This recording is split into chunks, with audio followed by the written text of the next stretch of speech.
Alors il y a beaucoup de vent, mais ce petit coin, vous voyez, là on est dans cette cartographie typique, là, une masure écroulée, mais qui maintenant a été avalée par les ronces. Là je suis juste au pied du château de Picrocole, la Roche-Clermault. Ce mur, il a une échancrure là, qui m'invitait trop, et ça descend lentement en courbe. C'est-à-dire là où on voyait tout à l'heure le panorama du champ, non, là c'est ce chemin qui était par là, qu'empruntait Rabelais, enfant, adolescent, sa famille, et puis tous ces gens des villages pour aller d'un village à l'autre. Pour moi, c'est important. C'est des lignes là qui sont ancrées dans le sol et où tu peux prendre là. On va essayer de prendre une sorte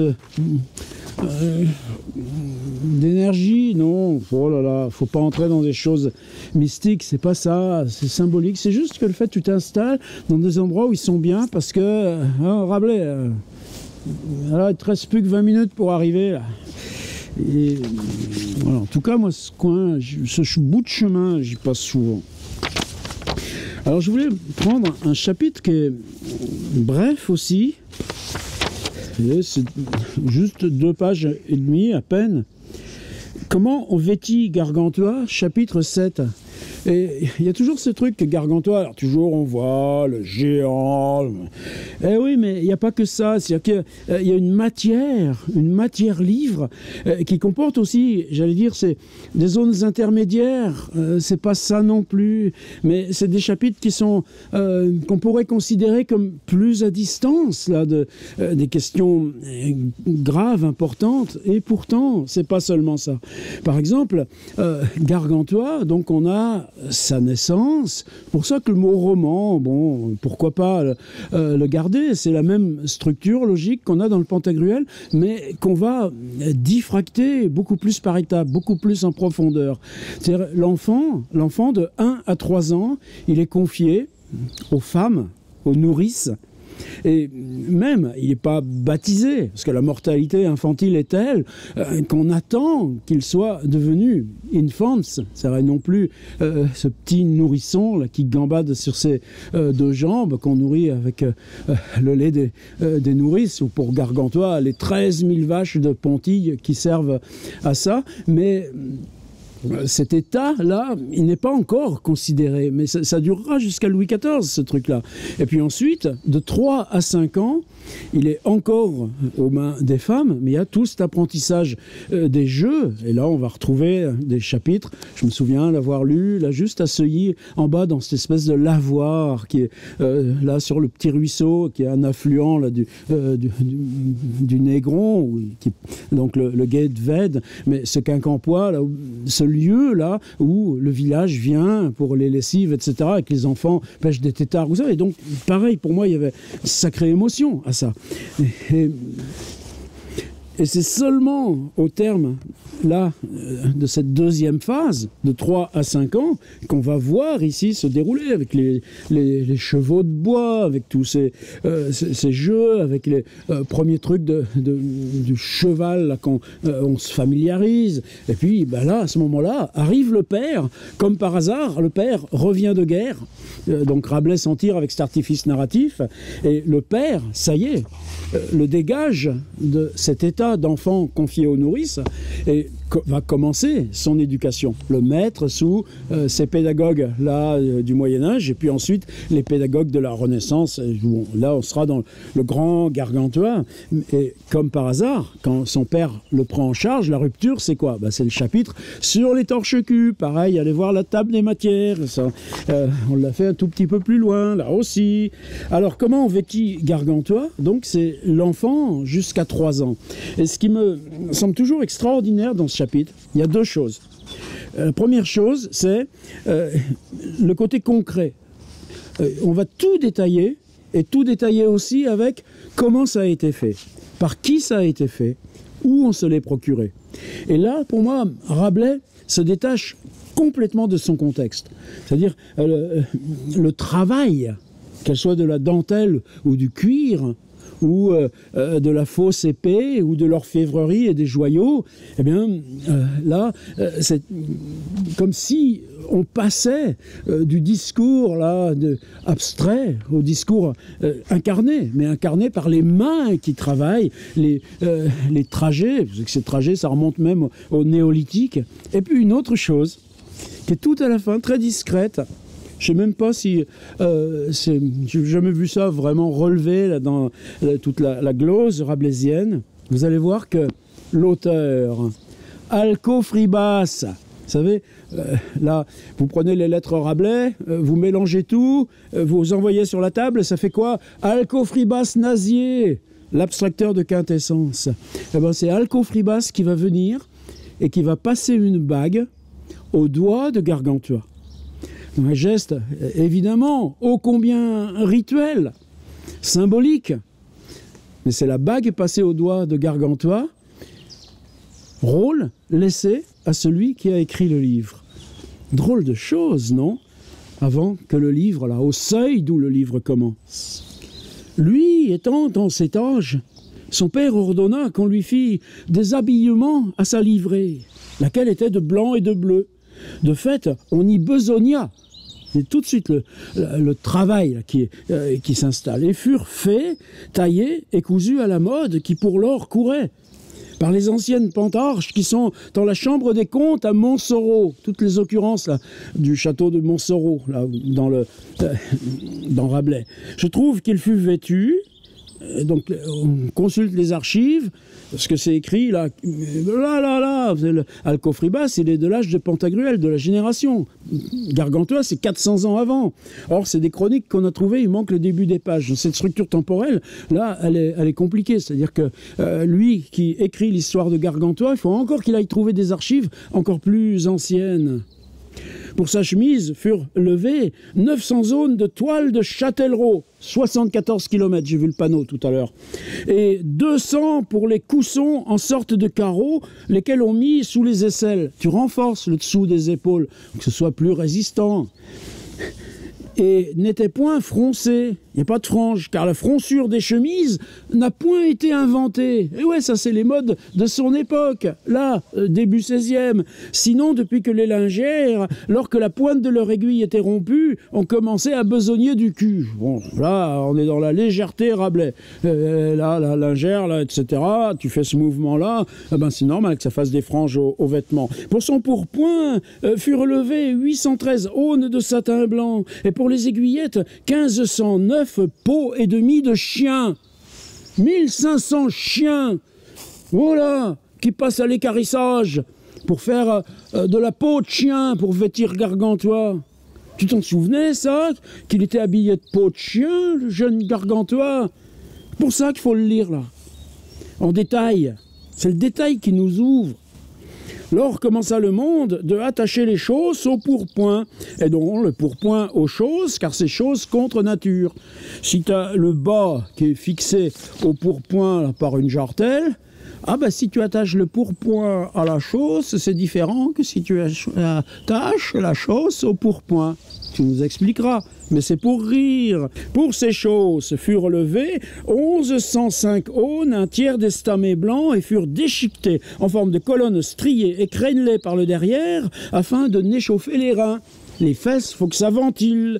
Et floqué par-dedans la déchirure, la déchiqueture, c'est comme là les gamins qui ont des jeans troués, soigneusement troués. Et tu renforces l'endroit où c'est faussement déchiré de damas bleu tant que besoin était. Et le damas, c'est précieux. Et notez qu'il avait très belle griève et bien proportionnée au reste de la nature. Oh, les jolies gambettes de l'enfant.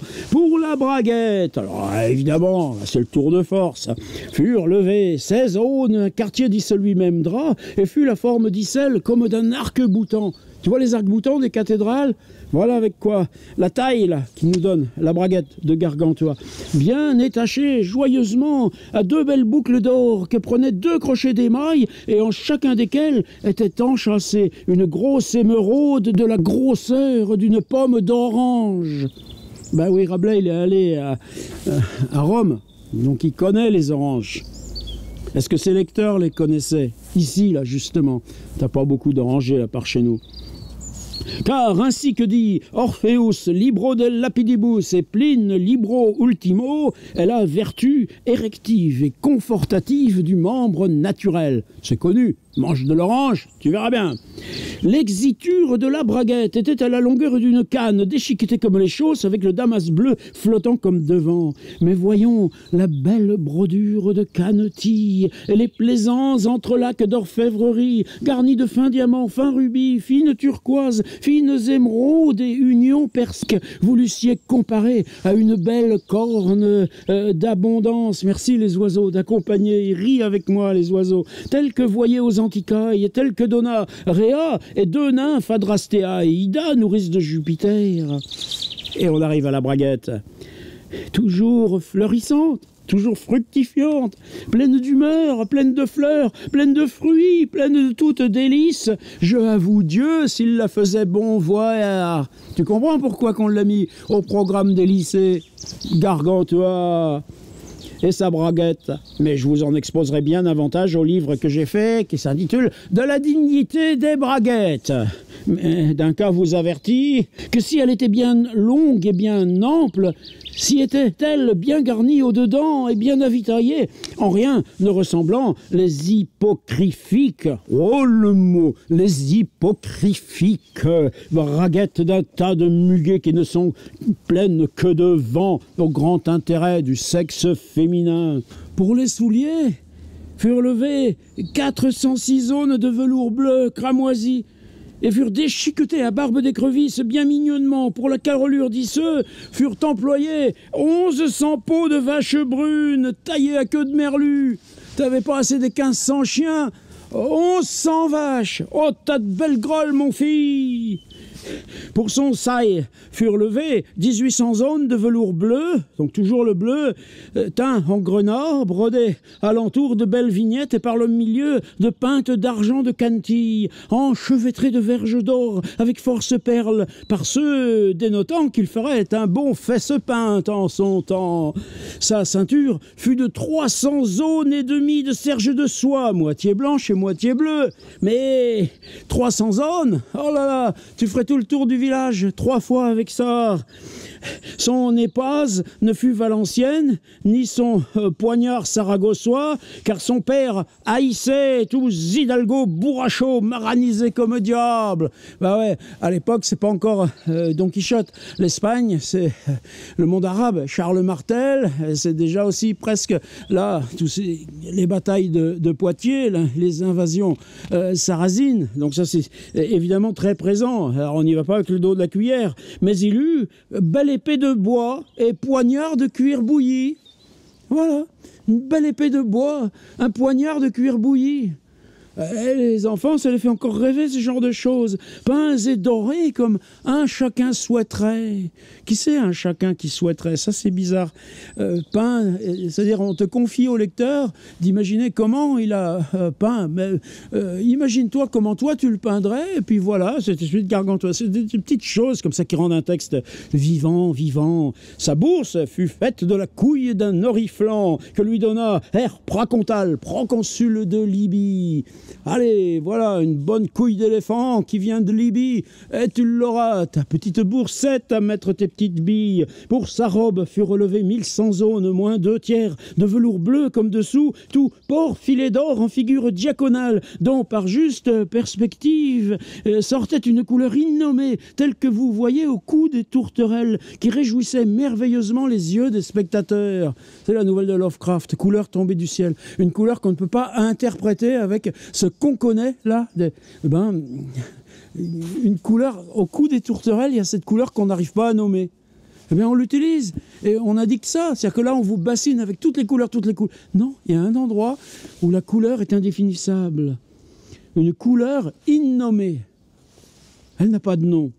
Pour son bonnet fut relevé 302 zones à un quart de velours blanc et fut la forme, dit celui, large et ronde à la capacité du chef, car son père disait que ses bonnets à la marabise faisaient comme une croûte de pâté, fait que... Ah, car son père disait que ces bonnets à la marabise, faits comme une croûte de pâté, porteraient quelques jours malencontre à leur tondu. Vous savez, le pâté, tu as une croûte là, et puis dedans, tu as la farce. Et il y a le dessus du pâté. C'est un chapeau qui ressemble à un dessus de pâté, on n'est pas bien joli. Pour son image, avait une platine d'or pesant 68 marques.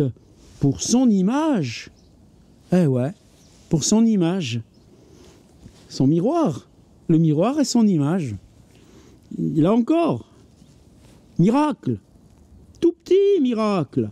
Et encore, j'en ai oublié un. Pour son plumard, portait une belle grande plume. Ah, pour son plumard, portait une telle grande plume bleue prise d'un nonocrotal du pays de Hyrcanie la sauvage, bien mignonnement pendante sur l'oreille droite. Chapeau à plume, on mettra encore 4 siècles avant de se débarrasser de tuer les oiseaux pour ça. Pour son image avait une platine d'or pesant 68 marques, une figure d'émail compétente en laquelle était portrait un corps humain ayant 2 têtes, l'une virée vers l'autre, 4 bras, 4 pieds, 2 culs, tel que dit Platon, dans le Symposio, avoir été l'humaine nature à son commencement mystique, et autour était écrit en lettres ioniques, tiens, là, j'ai pas recopié la référence grecque, vous me pardonnerez, mais là, c'est ce truc de Platon, l'homme qui se regarde lui-même, eh bien, au dos du miroir, tu avais là cette allégorie de l'homme se contemplant lui-même. Il faudra que je corrige là avec la citation grecque quand même, ça se fait pas, même si je parle pas grec.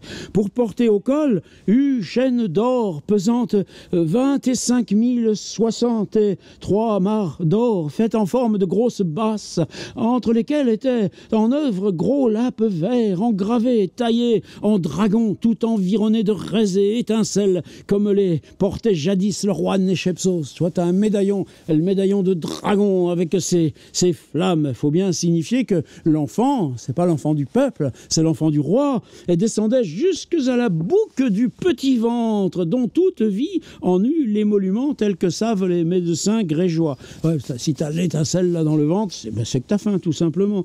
Pour ces gants furent mis en œuvre 16 peaux de lutin et 3 de loup-garou. Les gants en peau de loup-garou pour la bordure d'Isseux, et de telle matière lui furent faits par l'ordonnance des kabbalistes de Saint-Louan. Et là, dernier chapitre, dernier paragraphe, avec Alcofribas. C'est pour ça que ça valait le coup qu'on reste ensemble. Pour ces anneaux, il y a un petit peu de vent là, sur le vieux La Roche-Clermault, et ce chemin là qu'empruntait la famille Rabelais pour se rendre à la Devinière. Pour ces anneaux, lequel soulut son père et qu'il porta pour renouveler le signe antique de noblesse. Voilà le rôle symbolique de l'anneau. Il eut au doigt indice de sa main gauche, l'index, je vous le montre comme ça, mais prenez pas ça à mal, c'est juste pour illustrer le texte. Une escarboucle grosse comme un œuf d'autruche, enchâssée en or de séraphe bien mignonnement. Au doigt médical, dit-elle, eut un anneau fait des 4 métaux ensemble. Et la référence à l'alchimie aussi. Et la référence à l'alchimie, c'est là que va venir l'auteur. Et que vient faire là cette référence au seuil du livre? Ça, c'est à vous de vous débrouiller avec. N'empêche qu'elle y est. Sans que l'argent foulât le cuivre. Le tout fut fait par le capitaine Chapuis et Alcofribas, son bon facteur. Débrouillons-nous avec ça. Pas faire de commentaires. Au doigt médical de la dextre était un anneau fait en forme de spirale, auquel était enchâssé un balai en perfection, un diamant en pointe et une émeraude de Fison de prix inestimable. Car Hans Carvel, grand lapidaire du roi de Mélinde, les estimait à la valeur de 69 894 000 moutons à la grand laine, autant l'estimèrent les fourques d'Augsbourg. Et voilà comment Rabelais se débarrasse de son chapitre. L'important, c'était Alcofribas, pile avec la référence alchimiste, des 4 métaux ensemble, tordus ensemble sans que l'argent touche le cuivre. Et puis, ce Hans Carvel, relisez quand on avait fait le passage sur les farces de Panurge et les Isounon. J'avais appelé ça 5 histoires obscènes là, de Rabelais. J'avais enregistré ça au Coudray, mon pensier. L'anneau de Hans Carvel. Et là, on est dans le Gargantua. Rabelais ne se donne même pas la peine de dire pourquoi lui, ça le fait rire. Moi, je vous donne la piste. Voilà, Pantagruel. Comment on vêtit Gargantua? Chapitre 7.